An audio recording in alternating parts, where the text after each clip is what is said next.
And welcome back to another week of Behind the Lens. I'm Debbie Elias, film critic, creator, and host of Behind the Lens, where we go behind the lens and below the line with the movers, the shakers, those film and TV makers, the producers, directors, writers, actors, cinematographers, production designers, costume designers, film editors, sound mixers, stunt coordinators, VFX gurus, you name it, and I talk to them, and you all know how much I love talking. Today, I mean, it's been an interesting week or so, and we're not going to get into the whole FCC, ABC, Jimmy Kimmel mess, because it's exactly that. It is a mess that we have to see play out, no matter which way things fall. It's a tough situation for media. It's a tough situation for the country with what's happening. But that's another reason we have movies. Because as Franklin Delano Roosevelt instructed Hollywood back during the days of the Depression, he issued an executive order to make upbeat movies, happy movies. I have said this before. My regular listeners, you know about this already. That's how Shirley Temple became a star. Because of an executive order from the President of the United States for Hollywood to make upbeat movies to elevate the spirit of the country. And while movies also serve to point a mirror in our faces as to what kind of morons we can be at times, this is one of the times where I think we need some escapism, some joy, something to lighten the load. And that's what movies does for us. And I think these movies we're going to talk about today could be just the ticket for you. Now, it's an interesting show as I take a look at two very different films and filmmakers. Thanks to producer, actor Johnny Danks, talking about his new film, Shaky Grounds, the first one produced under the banner of his company, Dank Productions. And director-editor VINCENT GRASHAW discusses the emotionally powerful character study, Bang Bang. First up, talking with Johnny Danks about Shaky Grounds. What began as a short film about coffee in a coffee shop, after 15 years, morphed and, as Johnny says, about quote-unquote 2,000 rewrites, morphed into the feature film we have today, Shaky Grounds, which is not about coffee, but it's a film that features grunge music and captures the Seattle's 1990s vibe, which is interesting when you find out from Johnny that the film was shot in Arkansas. Shaky Grounds is the story of a troubled musician and his band as they navigate personal demons and professional ones as well, that are propelled by their personal ones. And their shot at redemption, with a disgraced record executive, who happens to be played by Johnny Danks. After multiple obstacles, they rise together, finding purpose in their music and each other. But at what cost? Directed by Michael Garcia with script by Trace Slotkin, in addition to producing Shaky Grounds, as I just said, Johnny Danks also co-stars as disgraced record executive Nick. Joining Johnny on screen are Eric Roberts. I still say he's heading for the Guinness Book of World Records with the number of screen appearances he has made in his career. And Eric plays Nick's boss, Lou Bernstein. Eric Nelson comes on board as Travis, leader of the band The Cuticles. Ella Cannon is on board as the band manager and coffee shop manager named Mel. And all you General Hospital fans out there, You just got her back on GH. Well, if you need more, Kelly Thibaud, well, just come to Shaky Grounds, because she is here and stars as Travis's sister, Carrie. And what a fun role she has. But I will tell you, the GH fans will get this comment. She does bring some of the Brit into her character of Carrie. But all around, the casting is great. It's fun. And that's one of the great things about this film, about Shaky Grounds. It's fun. It's entertaining. Now, as you're going to hear in this conversation, Johnny goes in depth discussing that 15-year writing process and those 2,000 edits, and his involvement in every aspect of the production. He's very proud of this, that he is not a titular producer, boots on the ground, and his hands are in everything, from casting to location and shooting in Arkansas, to the decision to use original music, to logistics and particulars, including 2 concert scenes in the film. And trust me when I say you haven't really experienced a low-budget, micro-budget film until you've had to schedule and wrangle 100-plus non-actors in a concert sequence. To production design, which includes a build-out of a video store, to his own performance, and more. So sit back, relax, and take a listen to Johnny Danks talking about Shaky Grounds.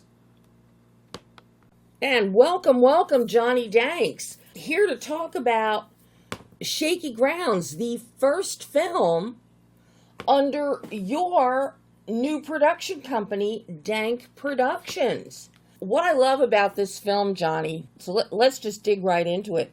What I love is that this started as a short film back in 2010, a short film about coffee.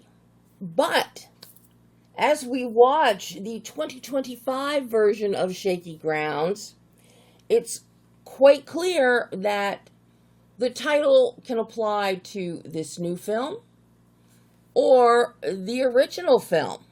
So any thoughts there on using the same title for 2 totally different subjects? The title still applies. Be it about coffee in a short or about shaky grounds in life. Yeah, and that's the thing, is that we said the short was like literally about a group of characters that take place in a coffee shop, short film, pretty straightforward. And then I said, oh man, I could make a feature like that, but I didn't want it to be like Clerks or anything. Nothing wrong with that concept, but I said, how could we expand? Well, then I started thinking, well, maybe we could have the name of the coffee shop Shaky Grounds in the movie, but like make another story. And that's what we did. And we thought of like grunge music and kind of like that Seattle, gloomy vibe. And then, coffee was kind of, it was big in Seattle in the 90s. So we started to put together art, music, coffee. And that's when we started writing away. And that's when we decided to shoot in Arkansas, similar vibes to Seattle, believe it or not, so Marysville, Arkansas. And I love the story. So I'm curious, how involved were you in the script, working with Trace in writing, and also your director, Michael Garcia? Yeah. So what was this collaboration like? Well, I'm just going to say this. This was an interesting one.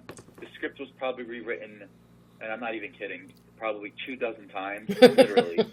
Yeah, this is 15 years, Debbie. This is a long time. This wasn't, this was a little unorthodox. This was a little, every script has its journey, right? I know it takes several years, So this is the way that one went, where it was rewritten 24 times, probably a dozen or so writers.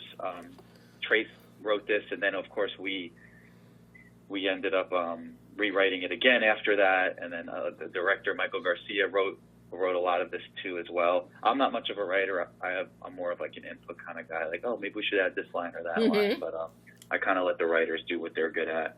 So we were all involved over the years, and yeah.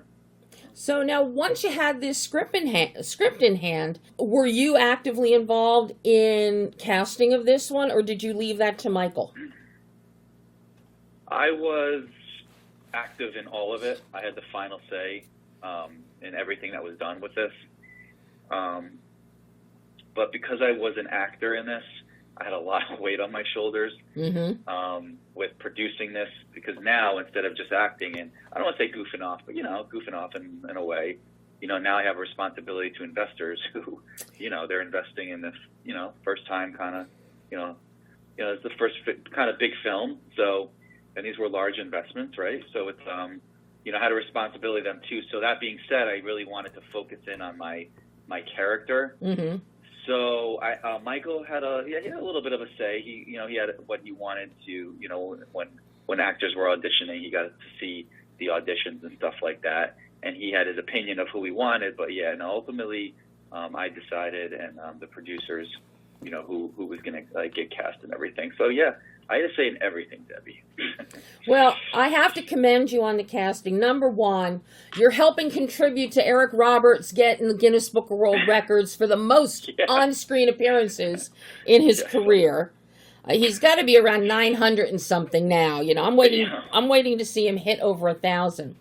And then you get Kelly, and right now this couldn't be a better time for Shaky Grounds to be released because of all the press that Kelly is getting for her return to General Hospital. Yeah. The General Hospital fans are very loyal to the actors and follow them into whatever projects they're doing. I'm actually hoping that the GH fans come on board and watch Shaky Grounds, because they will not be disappointed. Awesome. But your performance, this is not a situation where you're making a Hitchcockian walk-on. You really do have a very substantive role as Nick. And I have to tell you, very well fleshed out. I love the nuance that you bring to the character. It's fun watching you and to see your character development and the arc that Nick goes on, especially with the guys in the band. And of course, Mel, who is instrumental in the connective tissue working. How difficult was it to get into character for this and have an arc like this? It's a lot different than coming in as an actor on a short film where you can't really do a whole heck of a lot in most short films. But here you had meat and potatoes to dig into. So I'm curious as to your approach. Yeah, and I don't want to toot my own horn, but wasn't it difficult? I've been doing acting for a while. This character had a lot of elements of myself to it too. It wasn't that challenging for me. I really, the only challenging thing was that if I wasn't producing this, I probably would have I feel like I would say done better, but I got to actually speak to some real life A&R people. Great. And kind of pick their brain and their behavior. So I did some studying on that a little bit, and some research. So it was, I appreciate that though, W. It's very nice. This wasn't that complicated for me. But I had a lot of fun doing it. Yeah, I had a lot of fun. Actors were great to work with too. So. Well, I have to say, watching you and Eric Roberts and him giving you a dressing down in that sarcastic tone that Eric has that's just so delicious. Yeah, I know. And watching you cower in the chair while trying to plead for your life is just wonderful. But then watching your dynamic with David Loutman as fellow A&R guy who is a real snake in the grass, that just, the innocence that you give to Nick, that he thinks people are honorable and nice, and no reason to ever doubt them or think somebody's going to go behind their back or screw them over. Those two dynamics, you and Eric Roberts and you and David Loutman, just wonderful, and really show a range in you that I really enjoyed watching. Thank you. Did you guys get a lot of rehearsal time? Because there is so much happening. You've got the music happening. So you've got studio time. you've got rehearsals, you've got crowds now, and all of that you've got to look at too as a producer. Debbie, we had no time, and that's what I think. I think that's what the magic was about this, because I look back and go, "Holy smokes!" Because we had no takes. I remember even the first day, it was like, "Let's go." It was literally, of course we did takes and stuff, different camera angles, but we didn't have barely any time to even really rehearse.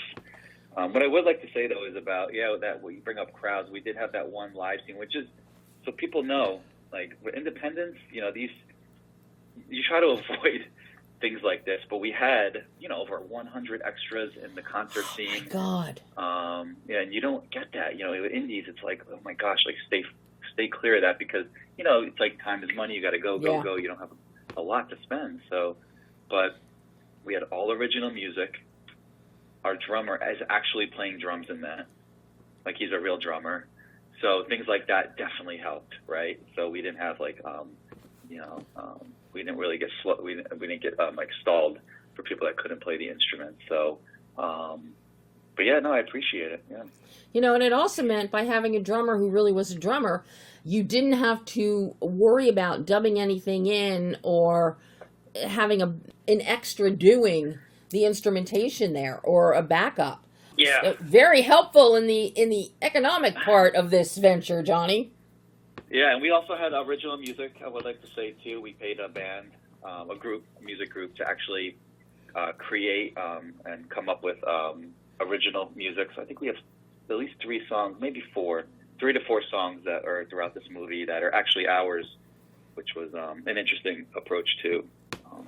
That's very original, yeah. Very interesting approach. We're actually up on like the platforms like Instagram. If you post a reel or videos people do, how you could like attach any song to it. There's like a library. We're actually in that library, which is pretty cool. Just a little fun thing that I didn't even know. That's fantastic. Recently. Yeah. No, that's fantastic. Yeah, this was a fun movie. I really enjoyed doing this. I get asked a lot, is this a passion project? This isn't like a passion project, even though it's been in the, even though it's been around for, trying to do this for over a decade. It was just something that like I just wanted to just complete. I just wanted to like do it and like finish what I started. That was like my approach to this. So I'm very proud of this. I'm very proud of what I did. I'm very proud of the cast that I put together. Some of these actors they're out there. Like when I was with Eric Nelson in Texas doing ADR, mm-hmm. He had fans running up to him signing autographs. So Eric is he's kind of legend in the in the Western type of world, Western that type of very nice.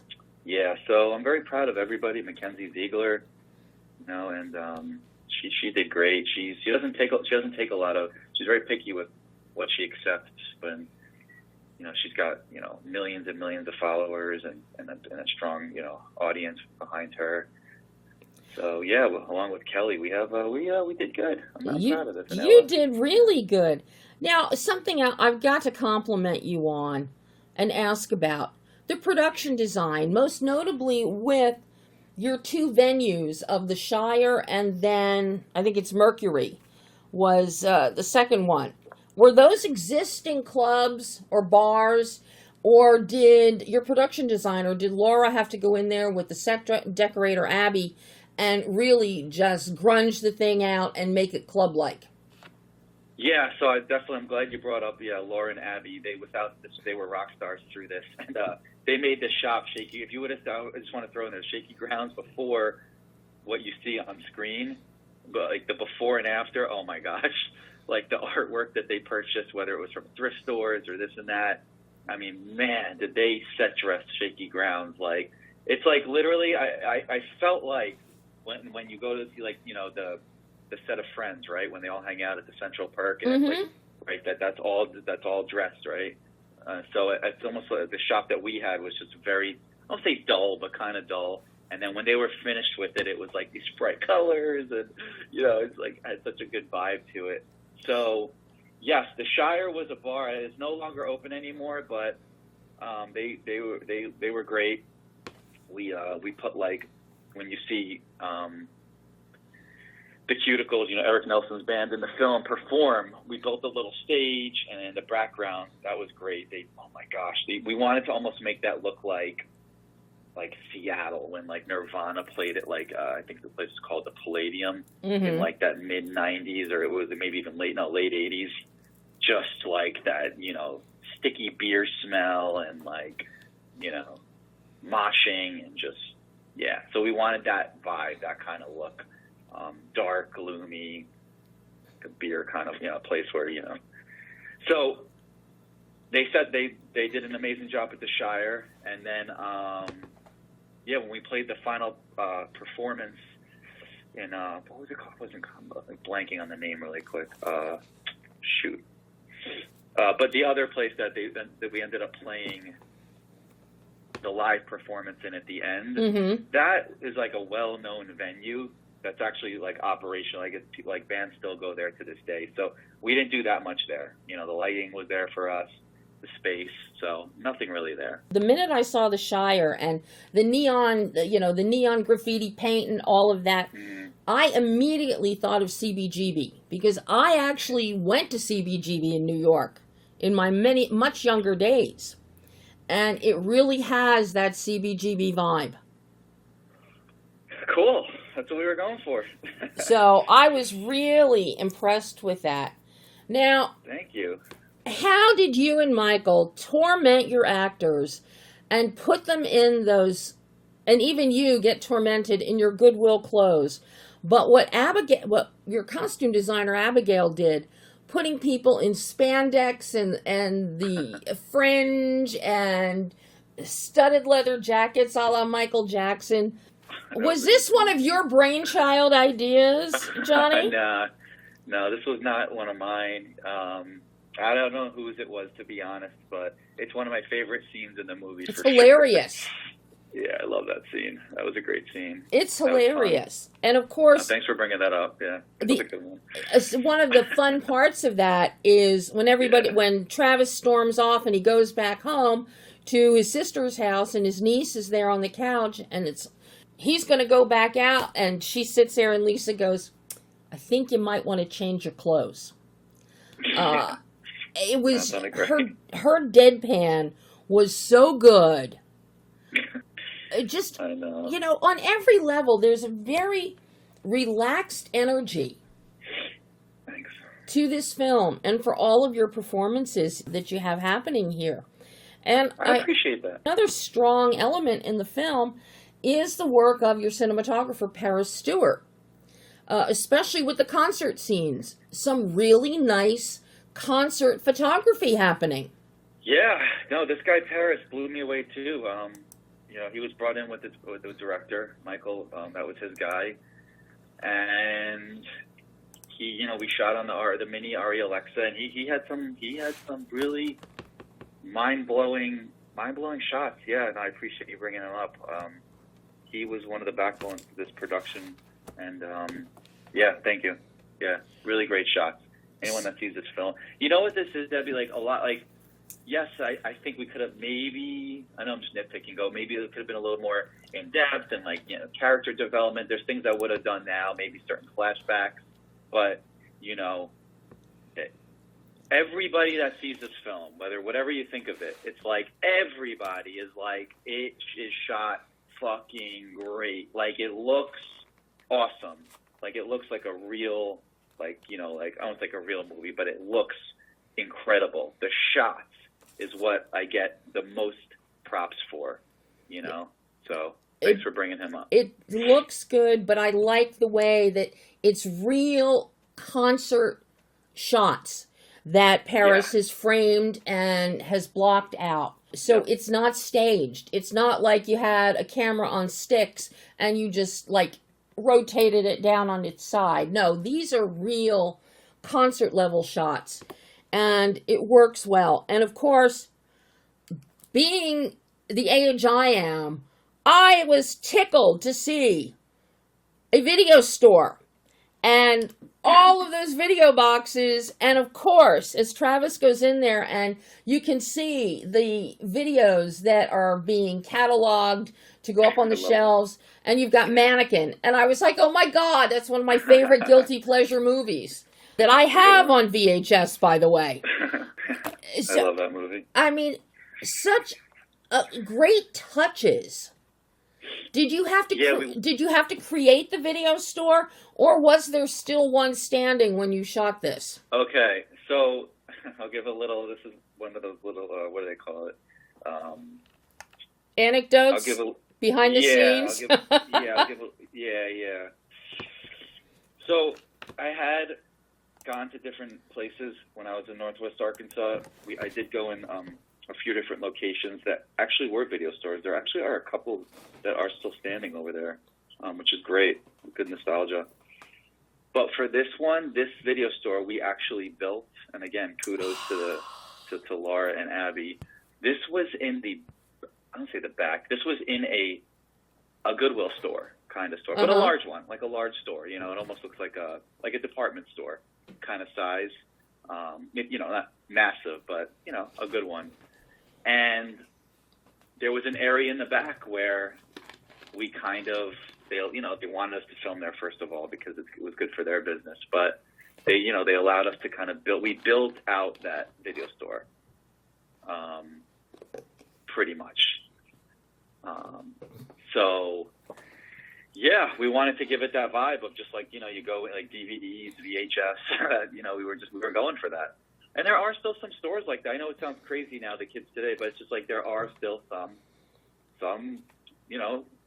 like not like Blockbuster Video, but there are still some VHS, DVD stores around that you could, same as if you were to go to like, a Redbox, outside a supermarket, yeah, and, get a rental. It's similar to that. Just, but they are still standing, and that's what we were going for too in one of these rewrites. So, because so that I'm glad you brought that up. That's such a wonderful part of nostalgia, and it kind of goes into we're shooting in Arkansas. It's not the big city where you're not going to see that. So it's a slice of Americana that is very much part of history.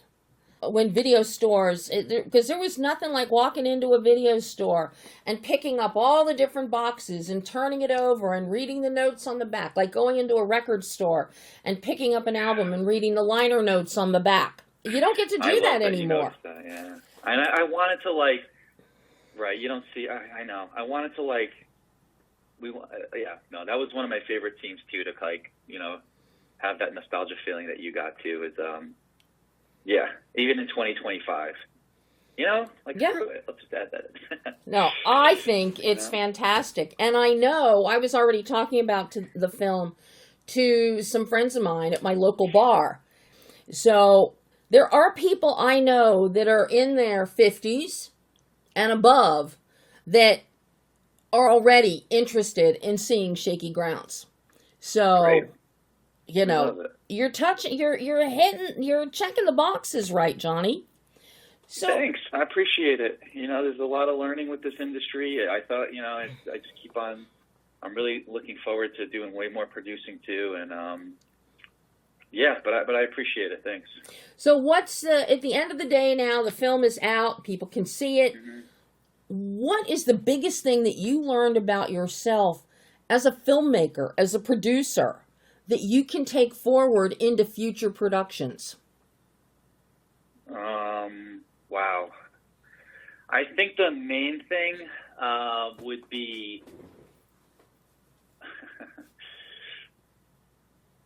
have a really good support system around you, first of all, whether it's at home, work, business, but sticking to the work part, make sure that you do surround yourself with people that you could trust and that do have their best intentions for the film, and kind of know what it takes, right? There's always going to be mistakes, just like mistakes in life, but when you're making a film, you have to really try to understand that there's going to be fires to be put out, but just as long as they're not big fires, because it's like, it's going to happen. It's going to happen. I had a crew of like 50 to 60 people under me. For a SAG feature, that's a lot of people. Today everyone's doing stuff, really, skeleton crews and people, just. So I would say that, and also make sure that when you are let's say, interviewing people for a job, even if it's crew, and I learned this the hard way without getting too much into it, but make sure you do hire people that you know you're going to get along with.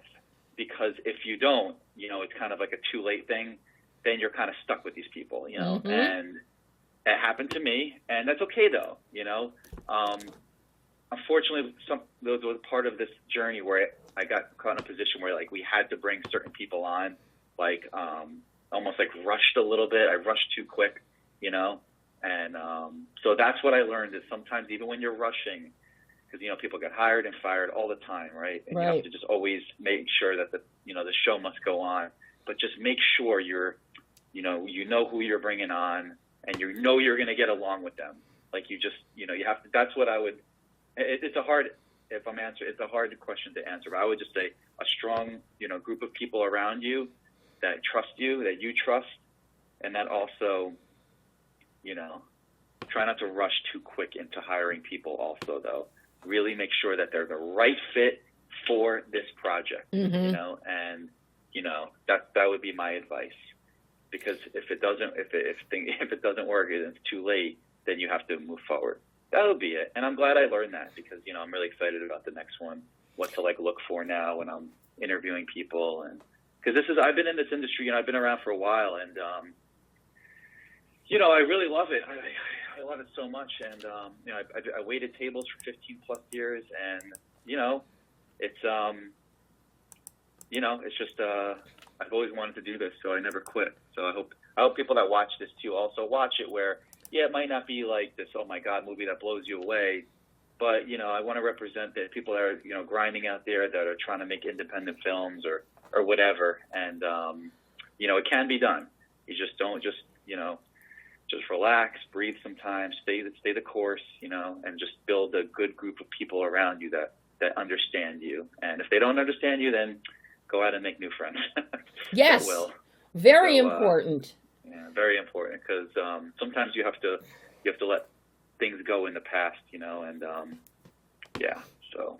Well, It's a loaded question, Debbie. I know. About that one. That's a loaded question because this is not easy, and a lot of people get hurt, relationships end. It's not easy, especially when you start to be the boss like I was, and you have to do what's best for the project. And people may not get it, they may not like it, and say, "Who is this person? You weren't like this." But you know what? It's still a business, and yeah. Well, so I love it though, and I'm proud of this one. I'm really proud of it. And you should be. You achieved a hell of a lot for your first, production under your belt. But you also you succeed in entertaining. Anybody that watches this film is going to be entertained, and you can't ask for much more than that, Johnny. I appreciate it. You really can't. Well, okay, and people weren't crazy about it. I'm glad you were, Debbie. I watch about 11 or 1,200 films a year.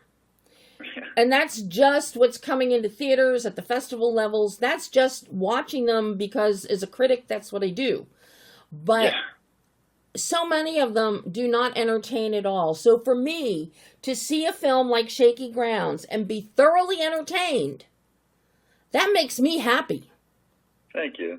A couple bumps I wish I would have gone back. Maybe we could have seen, certain character flashbacks or this or that. So I think I also learned that is that when you're filming, really make sure, you get what you need because once you wrap, that's kind of it. So, little things like that. But I guess I'm just being nitpicky. But I appreciate it, Like this is the kind I call this a reality film because I just think it goes, we don't really break it up too much. Yeah, there's no car crashes or explosions or crazy, intense scenes or so but I appreciate that you said you were entertained. That's all, we're going for. And I learned a lot, look at it this way. 5 years down the road or so, you could always come back with a sequel. Yeah. As to where everybody is now. Is Nick walking the straight and narrow? Or has he reverted to wanton ways? Yeah, exactly. So, But see, now, after your next film, when I talk to you, now you can think ahead, because you know I'm going to ask you, what did you learn in making that film? So, well, let me just tell you this to give you a little teaser that I did sign on to produce a movie by a gentleman by the name of Greg Abbott, not the Governor Greg Abbott, but the Greg Abbott that, well, he's done many things in his life, but most people remember him from the scandal with, the college scandal, I think with Lori Loughlin. Yeah. But he's a brilliant man. He's written a couple of novels, you know, and he wrote one, and there's a book. He wrote the book, and it has to do with his life. It was like about his kind of life story, and he has a screenplay of it. And this is going to be a massive budget, massive, you know, for me, you know, upwards of close to 8 figures. And wow. So, you know, we're already thinking about like the Austin Butlers and stuff. So this is going to make an announcement, hopefully on my social media within the next few months, not too far away. So I say that because everything that I did with Shaky is really going to be applied to the next one, and I'm really going to be very picky now about, you know, who is involved in my next project, and I'm looking forward to that, Deb. I will be on the lookout for it, Johnny, and I hope we get to chat again about that one after that's made. I hope so too. Johnny, this has been so wonderful getting to talk with you. Thank you so much, and I Thanks, can't Debbie. wait. You're welcome. Can't wait till we do it again. Let's do it again. Talk to you Okay. soon. Bye-bye. And that was Johnny Danks talking Shaky Grounds, which you can watch right now on your favorite digital platform. It's an easy film. Kick back on the couch, have a couple drinks. You know, you've got grunge music. It's casual. It's easy breezy. And the film's entertaining. You won't be disappointed. Now, switching gears, we move into the world of boxing with Bang Bang. And it's an exquisite character study, courtesy of director and editor Vincent Grashaw. I love this film and every element of this storytelling. In Bang Bang, retired boxer Bernard Bang Bang Roziski finds a renewed sense of purpose when he reconnects with his estranged grandson and begins training him in the very sport that destroyed Bang Bang's life. As the bond between them grows, questions arise about Bang Bang's true motivations, including from an old flame who witnessed his explosive rise in the 80s and his bitter rivalry with her cousin, now a formidable political figure and Detroit mayoral candidate, Darnell Washington. Is Bang Bang passing down his anger to his grandson, or is there real redemption in this mentorship? Or does he just not care at all? Directed by Vincent with script by Will Janowitz, Bang Bang stars Tim Blake Nelson in a tour de force performance as Bang Bang. Nelson is brilliant in this role. His intensity is riveting. You cannot look away from the screen when he is on screen. It's wonderful.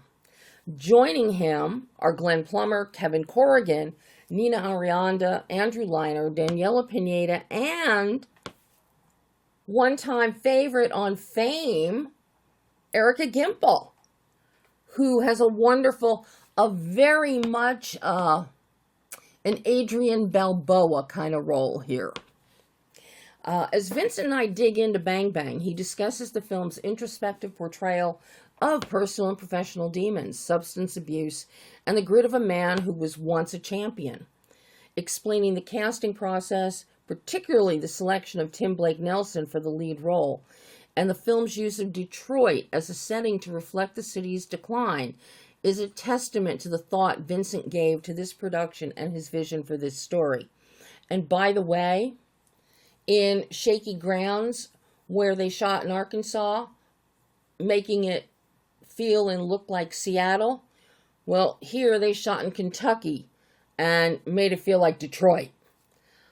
Fascinating, and kudos to the production designers and location scouts on films, especially the ones we're talking about today, who can pull that off and immerse us in a world that is totally different than where they're actually doing the work and shooting. he also highlights the importance of visual storytelling, including the use of color and space. And we've got a really great discussion going on about that in this interview. And the collaborative effort with his cinematographer, Pat Aldinger, who, by the way, does his own camera work, as well as the work of production designer Ben Miller.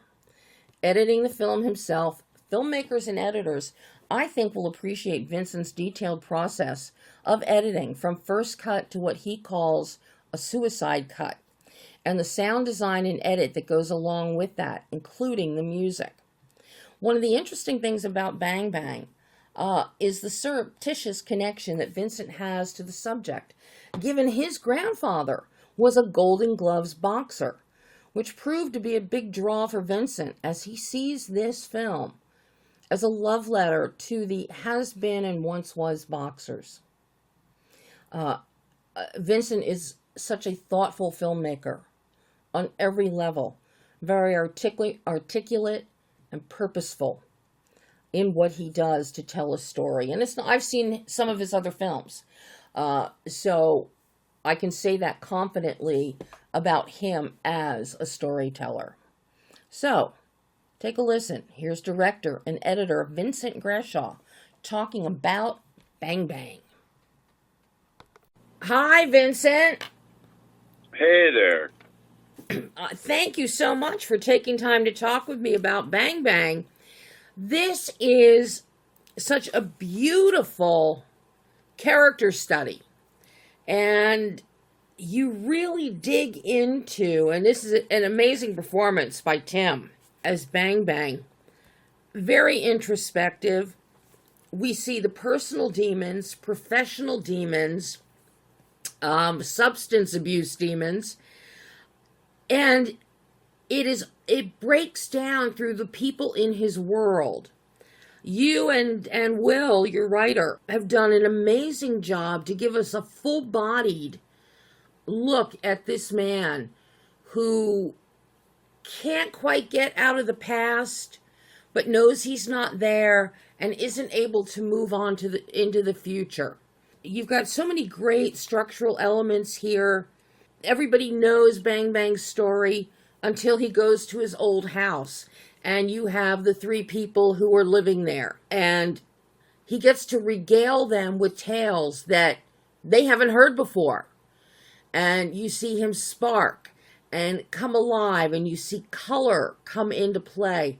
On every level, Vincent, you have really broken this out, using color, using space, using lighting, and giving us the grit of a man who he's now a has-been or a once was. And it's just beautifully, beautifully portrayed. Oh, thank you so much, Debbie. I'm glad you registered all that. Like, there's a lot going on in this script. It's very easy to I mean, yeah, you see boxing movies all the time, and that's everything you just said is kind of what I responded to in the script, Now, I'm curious, because your grandfather was a Golden Gloves fighter, did Will write this script for you? Did you go to him? Because this is like tailor-made for a story for you to tell. No, that's funny. I mean, no, I didn't know Will before this. Wow. And one of my exec producers on the movie was good friends with Will, and his name's Jesse Ozeri, and he sent me this, and he goes, Vince, I think you're really going to like the script that this guy I know Will wrote. And so I read it and was instantly like, yeah, if I'm ever going to make a boxing movie, this was it for sure. It takes somebody like you with the personal experience of your grandfather to really bring the heart and the pain into this film. And you do that so beautifully. I love boxing movies because of my own personal experience with people, with boxers. Yeah. So to see your film, that's like right up my alley. So. No, I love that. And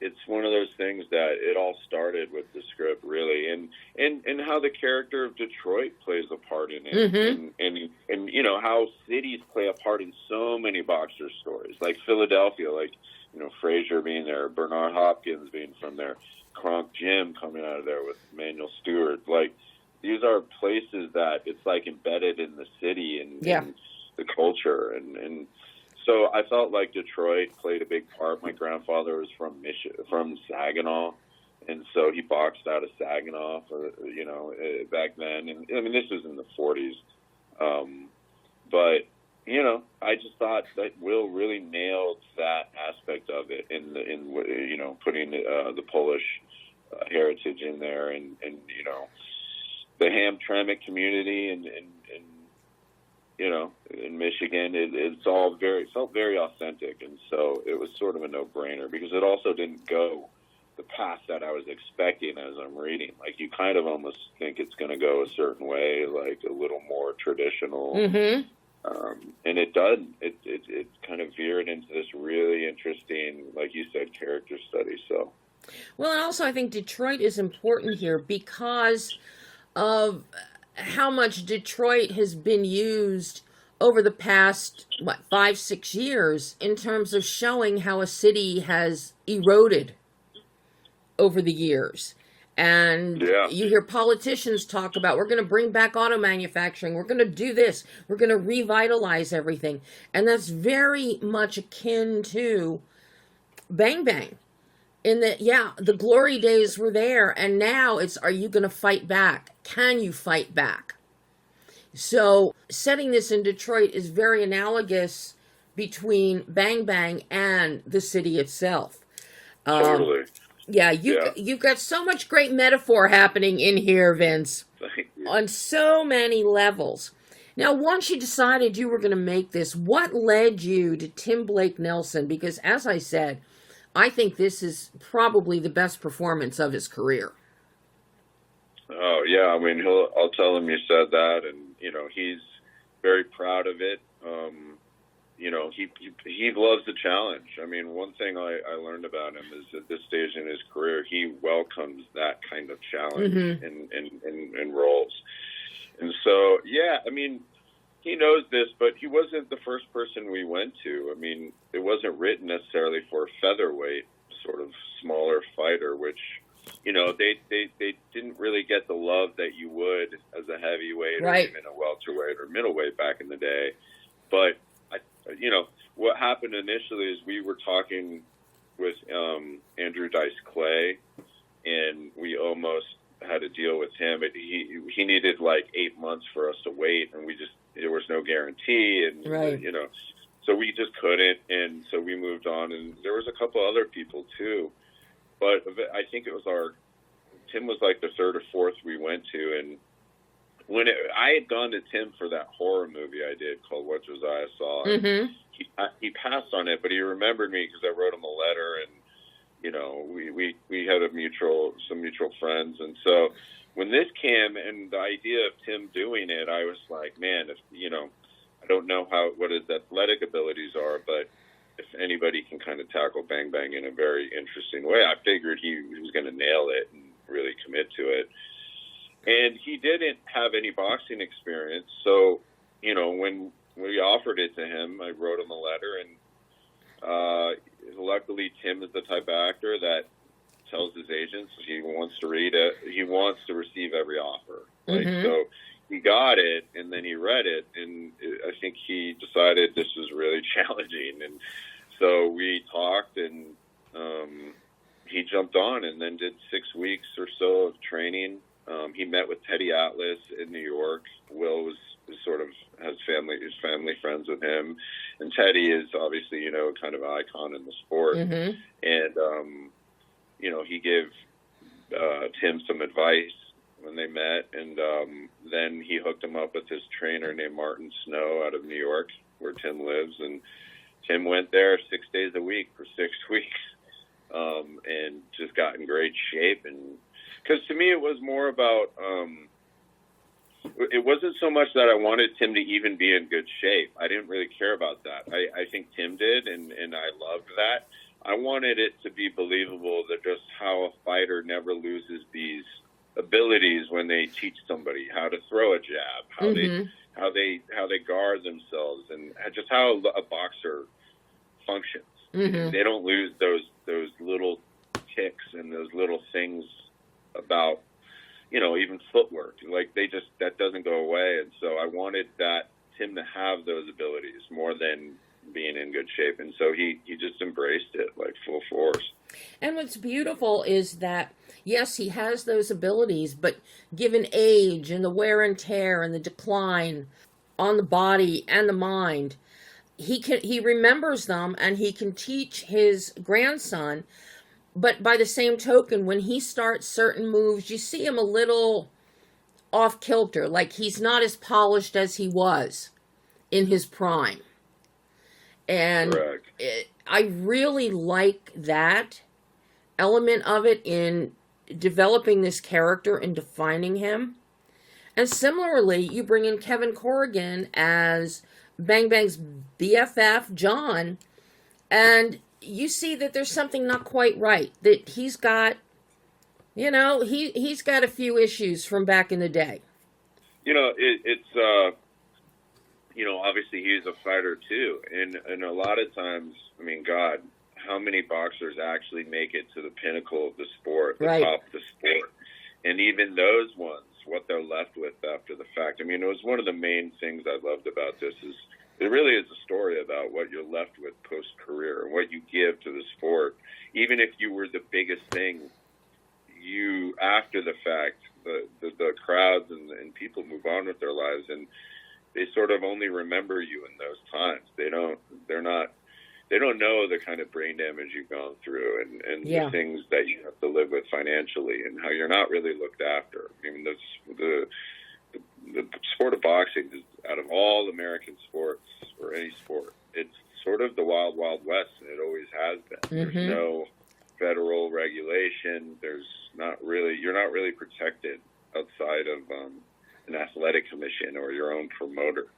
And so I think that's super relatable to any fighter. Like, whether they had any sort of fame or success financially, they still leave with that same sort of punishment that they took, you know? And you give up a part of your life. I mean, a lot of people leave a piece of them in the rings. And, you know, I think that's very, very apparent for somebody like Bang Bang, but also, you know, by the end of the film, people close to him, you realize, you know, suffered worse, and without spoiling anything.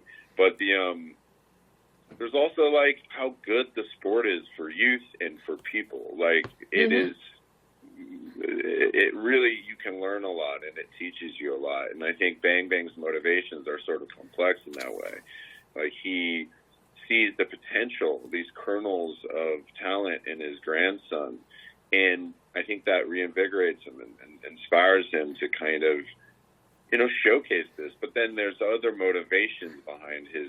So there's like a dual motivational thing, and one of them is good, and one of them's a little bit more selfish and for his own, you know, revenge, or to kind of show people he's still relevant, as in his rival in the sport, Glenn Plummer's character, Darnell. So, Glenn's wonderful as Darnell Washington. He is wonderful. Very Muhammad Ali-esque, shall we say. Yeah. Really wonderful. Now, with these character structures that you have here, and by the way, I have to tell you, I interviewed Donna Nemerode last week for her other film that's out, The A-Frame. And she raved about working with you and how closely you work to help develop, like her character, Alex. And she just raved about working with you and how invested you are and were in bringing this character to life, and how to make the character of Alex shine and really put a stamp on, because that character is so key in the progression of the story and the progression of Bang Bang. You've got that very quiet scene in the bedroom, and she's giving him some kernels of wisdom that he may have forgotten or that he doesn't want to hear. Number one, it's a beautiful performance by her. But I love the fact that she attributes so much of it to how closely you work with an actor to develop the character. Yeah, I mean, Dana is really somebody who's a dedicated actor. Yeah. You know, I've worked with her several times now, and she's just somebody I can easily trust to kind of take a character. I mean, she's done a film we just did with Lou Diamond Phillips that we just premiered at Locarno a couple weeks ago.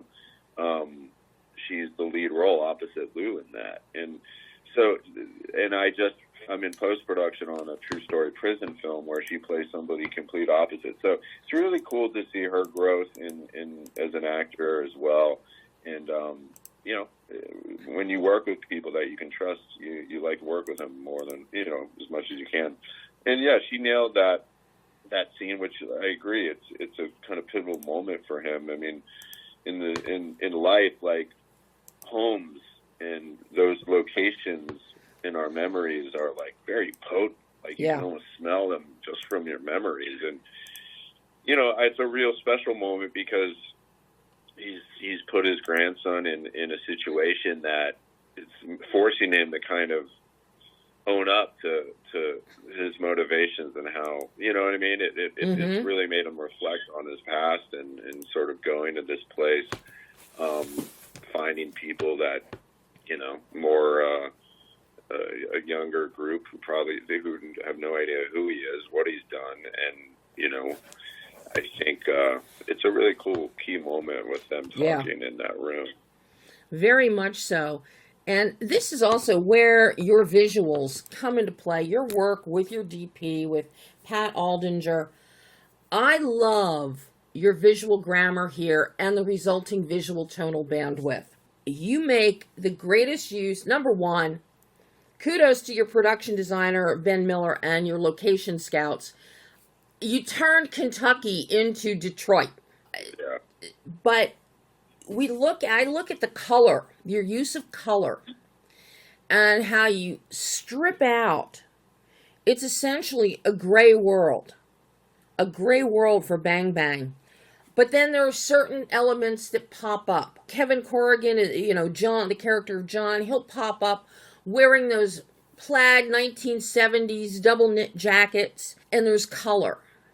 Or we go into Bang Bang's old house, where we have Alex and her two friends, and we see remnants of the past, but we see things that have color, sparks, come to life. Everything about Erica Gimple's world, Sharon, is just gorgeous. That bedroom, it's golden tones, it's warm, it's close, versus Bang Bang's current residence, which is claustrophobic and, let's face it, kind of scuzzy looking. Very sparse. That's a good word. But what you and Pat have developed with the visual grammar, and then using your framing to take the use of space and color even further, is just fantastic. You've got some great long hallway shots that kind of give us that metaphor of the past. The past is in the past, but is it still, can you reach out and touch it? So I'm curious about your work with Pat and designing and developing the visual grammar. Yeah, no, I mean, he's incredible. And it's funny, I've done several movies now, and each one has a different DP, and not for any reason other than they're just busy at the time the projects get going. And several of them have been their first feature, and Pat was one of them that it was his first feature film that, you know, and so, but he had such a powerful body of work in music videos and commercials that, you know, to get them on these sort of low-budget movies, you need somebody hungry that's willing to go to war with you. And it really is trench warfare shooting these low-budget movies with the schedule we have. And so he had a very, I love when DPs bring in a perspective and ideas, because I'm a very hands-on director with cinematography too. I don't just go, hey, do whatever you want. I'm working with actors. Like, no, I kind of spread it across both with the actors, and I really care about what the camera is doing and creating that language. And Pat was really good at that. And we talked a lot about the lenses, and so the whole movie is only on 12 millimeter through 32 millimeter lenses. Wow. So we were on no lens longer than a 32. So we shot with very wide lenses the whole movie, which created a very, it puts you right up there with them. Yeah. Like, you're in there like a third person perspective with every scene. And I thought that, we thought that was really cool. And he's one of the best handheld camera operators I've ever worked with, or DPs I've ever worked with. He operates, and he's just so good at handheld work, and just brings a lot of creative ideas. And, with that, you got to mesh not just the DP, but you got to mesh costume and production design with the palettes and the colors you're going for. You can't just only worry about your DP work. We all had to be in sync, So it was communicating with Ben and our costume designer, Christina, just about, those sort of things, like you said, like when things will be warmer and so all that was sort of, there's not a lot of budget for this movie and those other departments. So what they were able to do was just really impressive. And not to mention one of our colorist who Pat had worked with and brought her on was Marina Stark, and she's an incredible colorist. She really put the time in to get the gritty look, the film look. Like, we had dealt a lot. She had got she had sent stills of the film to Kodak, and they gave us film prints of these stills, and so she was able to sort of emulate that very, very accurately. And I hadn't worked with a colorist that had put that much detail and time into one film. I mean, I was in Berlin for 3 weeks coloring with her. Wow. So that was just a really unique experience for me. And I really did appreciate her sort of passion, like, to every detail. And all that makes for, a better movie. So it's many people put in this sort of work to make that cinematography great.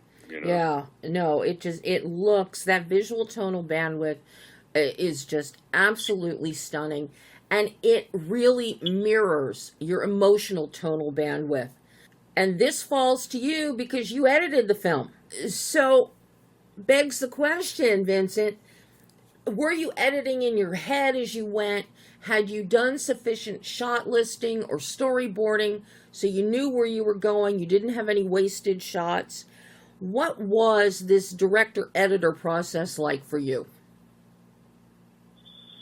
I mean, now, to me, editing is just part of directing. I intend to edit every film I do, so to me, it's just part of the directing process, because it really is. Like, if you watch a documentary, the editor is sort of the most powerful person of creating a documentary. And so, I don't know, I kind of look at that. Same with writing. Like, Will and I did a lot of work on the script once I came on,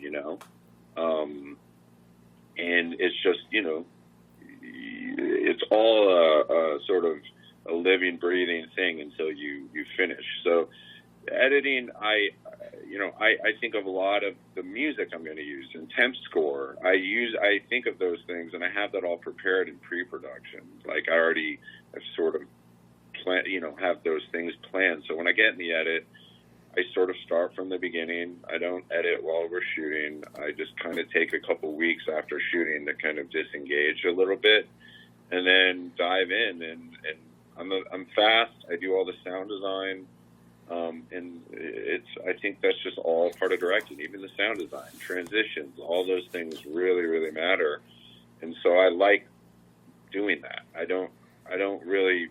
Especially until you have a first cut. Once I have a first cut, that's when I'll have these like 5 or 10 screenings with different people, editors, filmmakers, actors, non-industry people. And I like to kind of get people's thoughts and really see how the movie's going. And I really embrace that collaborative effort there from that point. It's not like I'm a protective filmmaker that is like, oh, I don't want any editors to tell me what to do. Like I'm very open to that once I've got a cut. And obviously it goes through a whole process, a couple months of, fine tuning it, trying different things. And I do even do a thing, a friend of mine told me that was an interesting way to like experiment was I do a suicide cut, I call it, where I cut out at some point, once I feel like the edit's in a good place, I make a version where I cut out anything that could possibly go. Like I butcher the movie in a way that's like, to the bone. Mm-hmm. You're stripping it. And you may put back 80% of it, but you may find like 2 or 3 things that you're like, wow, I do not need that scene. It did something really important by cutting it out. You just really learn a lot. It's a little terrifying, but it's worth trying it because nobody will ever know you did it.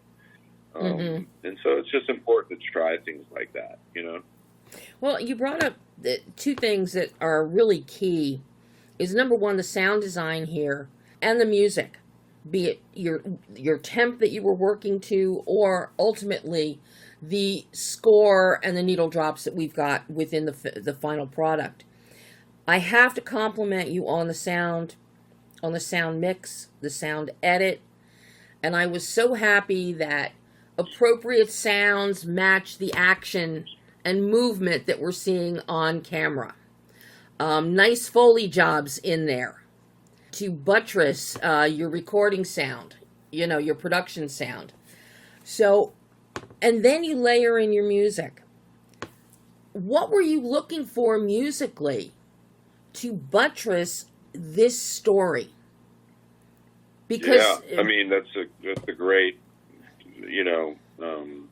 it's a great point about how music and score definitely are as powerful as what you do with cinematography to me. And kudos to our production sound. Tanner was Tanner Segbers was just really on it, really cared. Like I really appreciated his work because sometimes on these low budgets, people kind of, they just do it for the check. It's low, cheap, and so you get that. But Tanner, he just kind of went above and beyond, and I do really appreciate that. And then my post-production re-recording mixer, I mean, they did a lot of fantastic work with, and that's his name's Frenchie, Jason Frenchie Gaia. He's mixed 3 of my films now, and he's really great. And so, I mean, I may design and put in all this, music and all that, and have I do my own sound design. They take it and make it great. But the score, and specifically, I guess I'll talk about the songs first, the needle drops. There's several things happening. There's the Polish folk music. There's the Polish rap music, because the character having the Polish heritage, and in boxing, your heritage is almost as big as your name. Like it's just so important. I mean, it was sort of all the classic rivalries were whether it was Puerto Rico versus Mexico, Puerto Rico versus American. It was something to be prideful about. And so in boxing, you see a lot of that.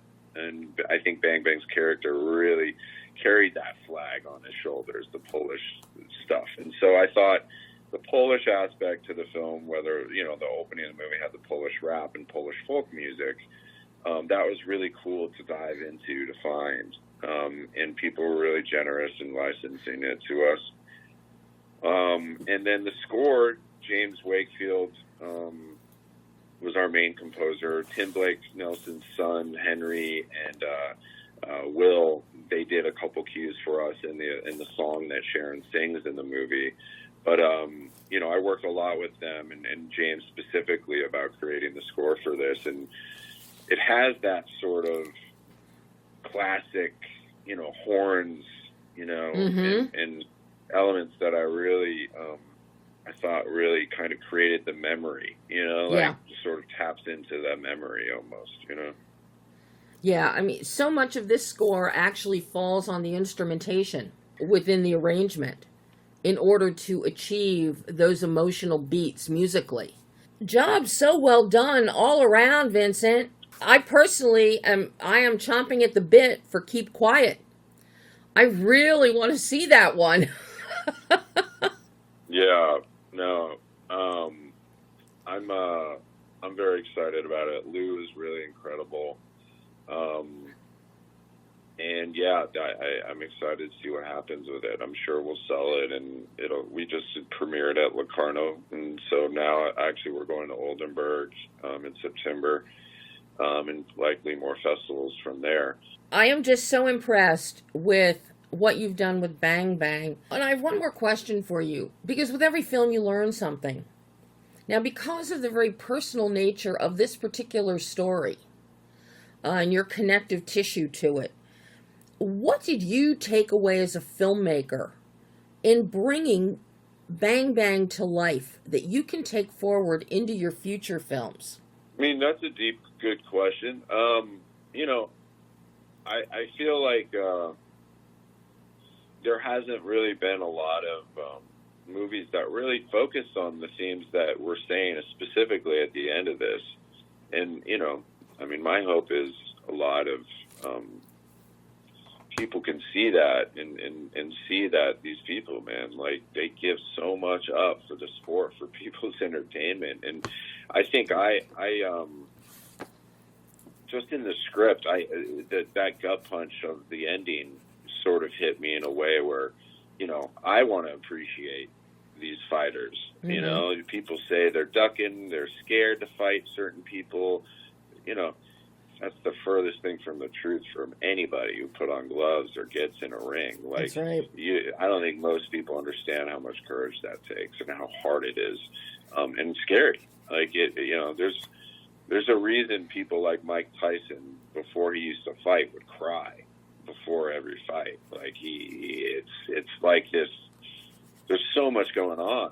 You can die there. You can kill somebody. You can really get hurt. I definitely have an appreciation for fighters that I hope others can as well. Well, if they don't have an appreciation for boxers after seeing this film, they are cold-hearted, and they never will. So, because this truly is such a beautiful character study. You've got the beauty and the brutality. Brutality, literally and figuratively. Yeah, and actually, one of the things that I actually really loved about the script, too, is the amount of humor that is in it. Yeah. Like, I think Bang Bang has some hilarious, he cracks me up a lot of. So I was really also, with any movie that is heavy or has, themes like this, it's important to have humor and that kind of levity. So I was glad that it had that as well. And Tim does such a great job of delivering deadpan humor. 100%. He thinks it's funny. Nobody else thinks it's funny, which makes it funny. But his delivery, his comedic timing, and that's what it is. His comedic timing is just spot on. But you're right. You've got to have some humor in there. And you have just enough and never going into overkill. Appreciate that. Vincent, this has been so lovely getting to speak with you about Bang Bang. I hope we get to talk about Keep Quiet when that becomes available. I want to see that. I want to talk to you about it. Absolutely. And I'm sure, I think things will be happening relatively quick with that one, in terms of finding our domestic sale. Like, we are actively, showing distributors right now after the premiere. So I think it should move quick, Well, I can't wait, and hopefully we're going to chat sooner rather than later. Awesome. Thanks, Vincent. Bye-bye. All right. And that was Vincent Grashaw discussing Bang Bang, which you can see right now exclusively in theaters. And once again, that's all the time we have today. But join me again next week when I'll take a look at some more films and chat with some more talented filmmakers. At least I hope they're talented. So, until then, I'm Debbie Elias. This is Behind the Lens.